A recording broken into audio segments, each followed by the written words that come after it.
Hey guys, what up? Total Control 871. About to head out the old door here and see if I can get a little shopping done. But before I did, I wanted to give you guys an update. It's been a little bit. Okay. So today I was out with my social worker and we went down to Atlantic City to a program down there. I believe it's called Volunteers of America. And they do an array of services, actually, I learned, listening to the people in the lobby. According to the consumers in the lobby, I didn't really hear this from the staff, but bus tickets. I think they do offer some kind of services to ex-offenders, when people who have been released from jail, and of course, the reason why I was there, assistance with security deposit money, up to a certain amount. I think they'd only be able to help me with about, I don't know, a portion. I think I need about $3,000 to move in. Moving in's expensive. Um, I need about 3 grand. So, we apply for all that we can, and hopefully something will come back from that. And while I was there today, it was definitely it was a it was a day that it was very trying for everybody that was there. One of the clients was having what I will characterize as a crisis moment. I really don't know too much about it other than when I arrived, Atlantic City Police were already on the scene. And so this particular client had to be dealt with. Um, a lot could be said about her language, her choice of words. I know when I was at the Atlantic County building, um, of course, they had security everywhere, and they had signage up everywhere saying threats will be prosecuted, and threats will be prosecuted. Now, I'm not going to put halos over everybody's head. There are people out there who make very poor life choices, and there are people out there who do self-sabotage. But as a homeless man myself, dealing with the rigors of homelessness, I can attest to the wear and tear that it can put on you. Um, I've my own depression. It's been getting very bad. Part of the reason why I haven't really been uploading as much, I've been wanting to do some presidential coverage and things of the sort like that. Did you see what Chuck and Nancy did? Remember that episode I did? How they screwed up and gave Trump $2 trillion to play with? um, Nancy manipulated him into shooting himself in the foot, and Trump took the bait like a fucking idiot, but whatever. It was a clumsy backpedal on Pelosi and Schumer's part. Clumsy backpedal, because they needed to take that win out of Trump's hand. We can't let you actually have that 2 trillion, because like it was everything I said. Trump would be the hero of the nation if he actually introduced a $2 trillion infrastructure package. It would be his Hoover Dam. It would be his Mount Rushmore. It would. Anyway, Um, Getting back to our topic, the rigors of homelessness. I guess that's what I'm really talking about today. I didn't really want to cast judgment on the woman that was acting out very badly. You don't know her life. You don't know what she's been through. You really don't know their life. The overall point that I would like to really make about the whole experience there, and this is no reflection on Volunteers of America. Hey, if anything, it's a feather in their cap. What I gathered of the staff is that they they they didn't they weren't high sedity. They weren't that.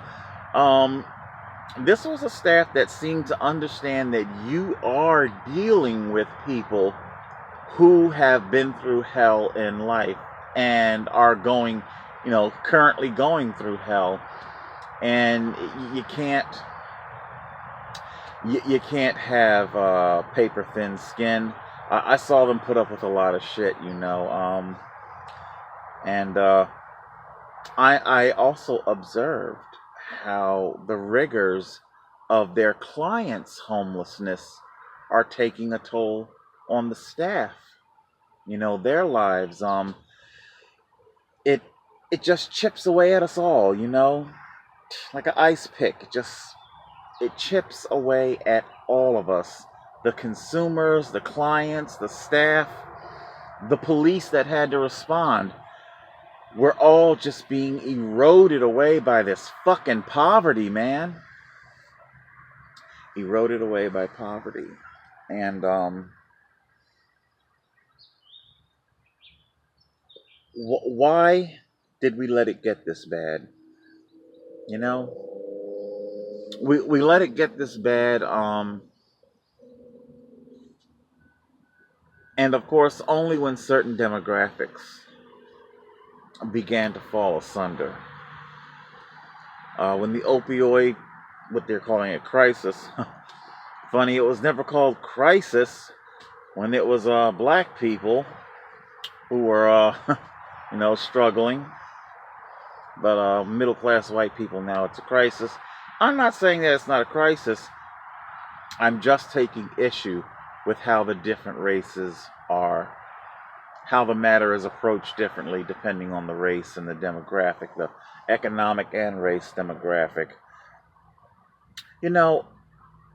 Recovery Centers of America, one of a litany of rehab facilities that are probably cashing in on a multi-billion-dollar package that Congress has, put through for combating the opioids and everything. So these recovery centers,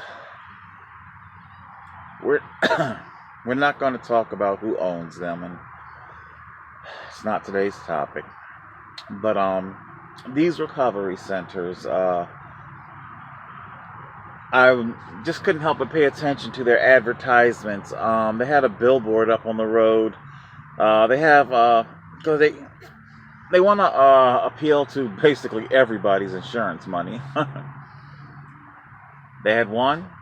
He's a black guy, and he's just kind of looking at you, and he's got the single tear coming down.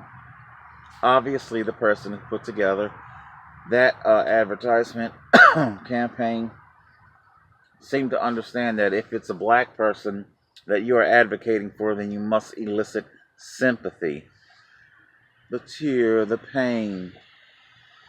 When we see white people in these advertisements, it is post-recovery, in a in a fantasy future. They're hoisting up babies, and the wife and the husband are together again, and oh, you've given me back my white privilege, middle class life. Oh, thank you, rehab facility. You've given up. Now, their actual success rate for actually doing that, I don't know. Do your own search. do your own search. I am really struggling with a lot of depression and anxiety. Um,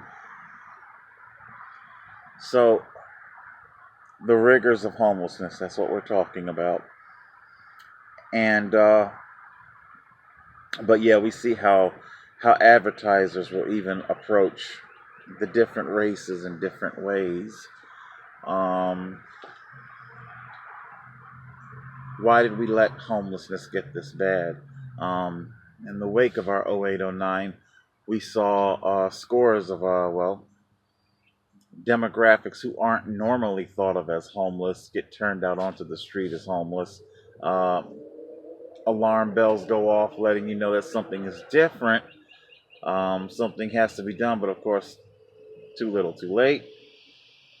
You know, we now have the ranks of the homeless swelled to absolute epic proportions.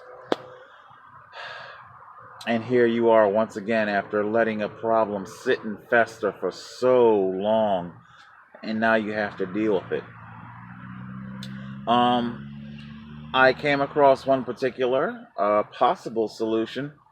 I want to show it to you guys. It's about $237,000 on average to build a home in the United States, and the work typically takes 3 to 6 months. But crews in Austin, Texas are bringing 3D printing technology to home construction. They say they figured out a way to build a house in less than 2 days for a fraction of the cost. Oh my, Omar Villafranca looks at this new approach. This isn't a technology that's going to help a little niche of the way we think about children. This is a paradigm shift in the way we build houses. Yeah. This technology starts with a 1-ton 3D printer, which squeezed out enough concrete to build a small 2-bedroom, 1-bathroom, single-family home. It's a house printing robot. Jason Ballard is co-founder of Icon, one of the companies behind the project. This house right here was printed in 47 hours at quarter speed. At full speed, could have printed this house in 11 or 12 hours. A home in 11 or 12 hours. And that's on version 1 of the technology. And it's designed to take families that have been living in tents or shacks and to bring them into what we believe is a beautiful home that they can build their lives on for the next few decades. Brett Hagler runs the nonprofit News Story. He's hoping to bring this technology to poor communities in El Salvador by the end of next year. When you see a home like that, do you get excited about the future? I do. I'm excited about everything concrete. And like, so you're going to add your cement? University of Texas engineering professor Reza Douglas Farran is an advisor on the project. While she sees the potential for 3D printed homes, she questions how the concrete mix will stand up over time. Is there enough data out there saying that these kind of homes can be safe? No, there's not. Does the building of these homes need to wait until there's data, or do the homes need to be built and then study the data? You have to do them both at the same time. If we wait until there's data in order to build it, you're never going to build it. Icon will use this model home as an office for the next few years, while third-party labs test its long-term durability. Pretty wild, right? An entire house printed in 1 day. That's incredible. That, like he said, that represents a massive paradigm shift. I'll post I'll link it down below. The entire little interview. It's only a couple minute interview. Excuse me. I'll post the whole thing. I'll link it down below. They go on to talk about safety concerns. It is true. There are indeed safety concerns. The cure rate. But I honestly don't see a problem whatsoever. As far as long term goes, and like storms, what they're not quite getting or understanding is you're talking about homes that can be built in a day. If you're being honest with yourself, these homes should only cost a few $1,000s. That's it. Okay? Even if you want to tack on a nice little profit margin, you're talking about homes that are under $20,000. Something that can be paid off in just a couple of years, not an entire fucking lifetime. Take the mortality out of the word mortgage. Okay? We shouldn't have to slave away on jobs that we fucking hate. Chipping away at our mind, body, and soul on jobs that we fucking hate. Why? Because we gotta pay for something for the rest of our fucking lives. Rest of our lives. Poverty. How it erodes. How it destroys. The wake of its destruction. Because that's what I saw today at Volunteers of America. I saw the wake of poverty's destruction. Not just simply one woman flipping the hell out. Okay? This is poverty, man.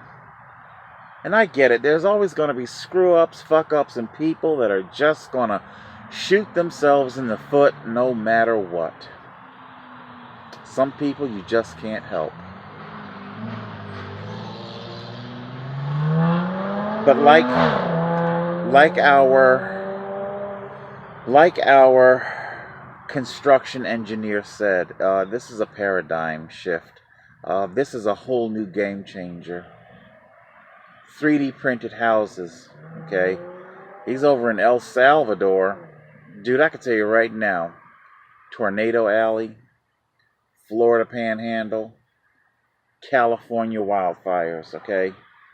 There are places right here where people would like some nice looking homes that they don't want to have to pay over and over for, hoping that insurance will reimburse at 100%.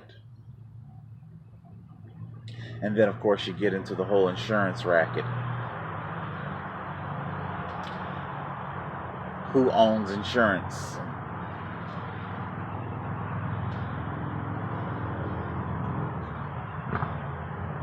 People are waking up. People are waking up. It's slow. It's a slow progress, but they're starting to wake up. The hypno mind fuck, you know? It's like these powerful oligarchies, they cloak themselves with political correctness. You better not talk about me, okay? Or else you're a bigot. Or else you're a bigot.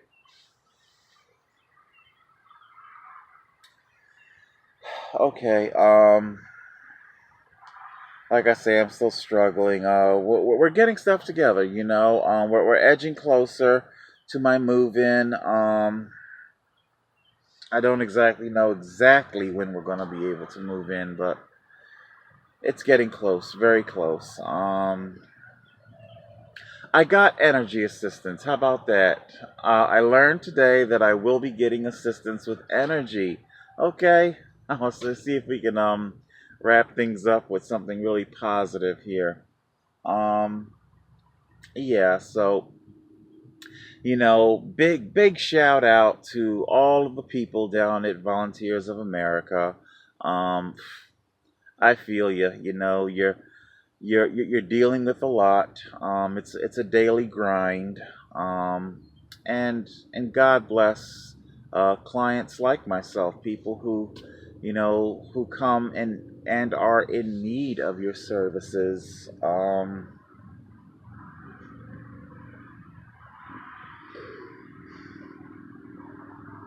You know, if I really am just being brutally honest, part of the reason why I don't judge that woman is because there are days when it is a white-knuckled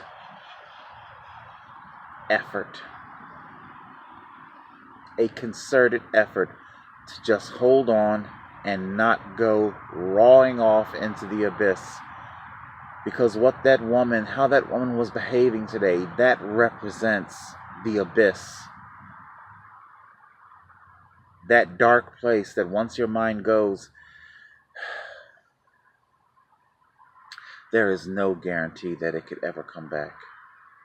And it's why I hold on for all my might. It's not easy. Now I'm really trying to be positive and give you guys something good here, but I don't feel good, what the police and the courts have done to me. I have been, as I sit and I think about if my efforts prove successful, moving in, getting assistance with things, what would I be left with? I would be left with the wreckage, the wake. It's like once the storm is finally over, you begin to assess the damage. Oh my God. It's just...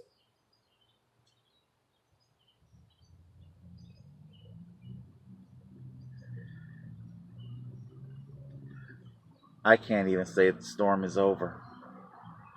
There was another notice in the mail yesterday, my final notice. The language of this did not make mention of an abduction arrest warrant, only that it would, suspend my already suspended, illegally suspended driver's license.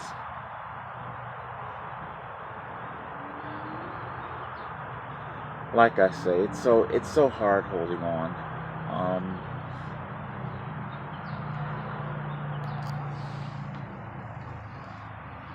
You get tired of living with the oppression every day. Tonight, I'll go to bed and it will be there. Tomorrow, when I wake up, it will be there. And it is this that is causing so much damage.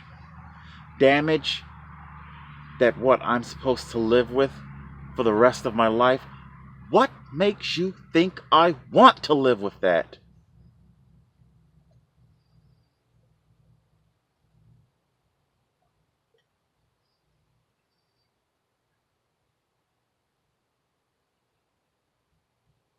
What makes you think I want to live with that?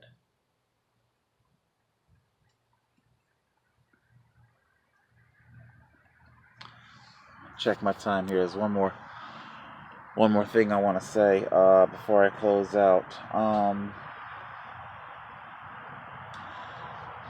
Mark Horvath. I'm sorry, this is not going to be a happy episode. I was really trying to give a happy home update. There's good news in it, but tonight I just simply want to talk about how the fuck I feel, okay? And that's what I'm going to do. Mark Horvath from Invisible People.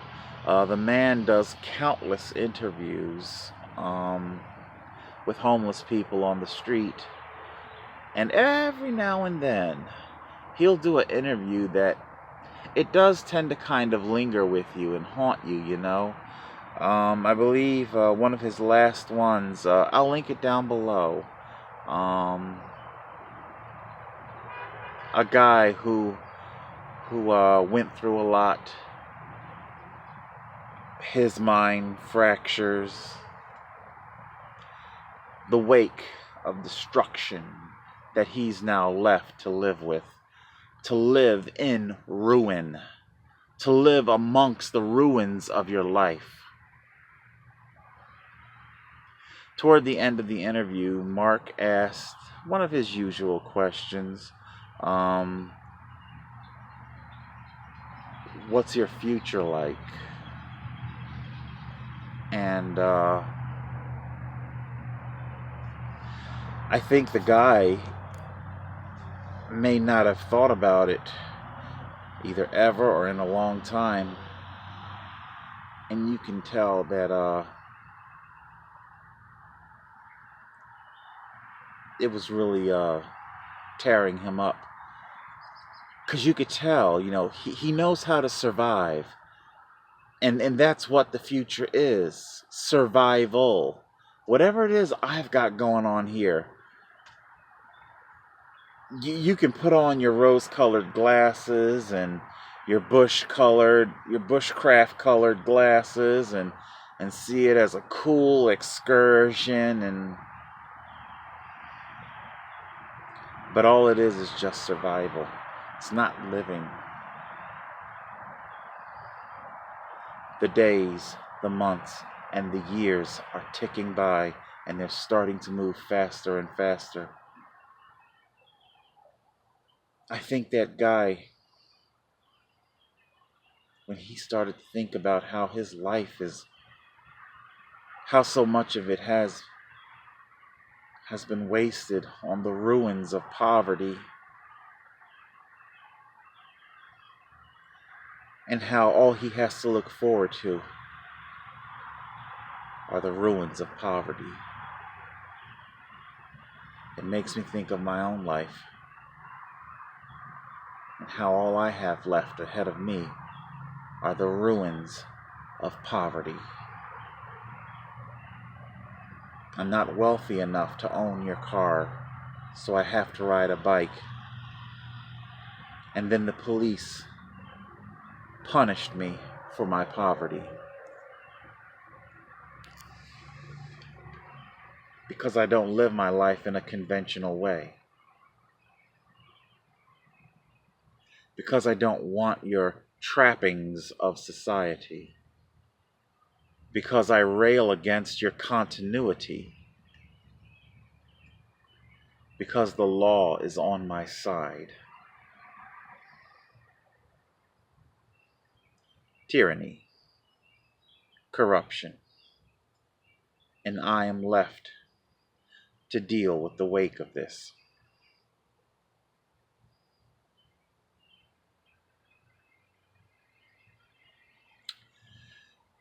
All right.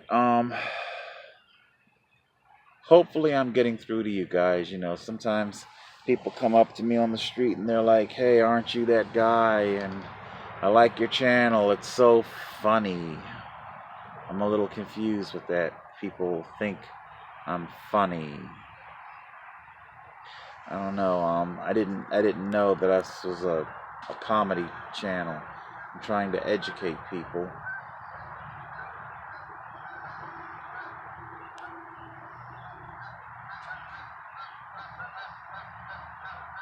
Ha ha ha.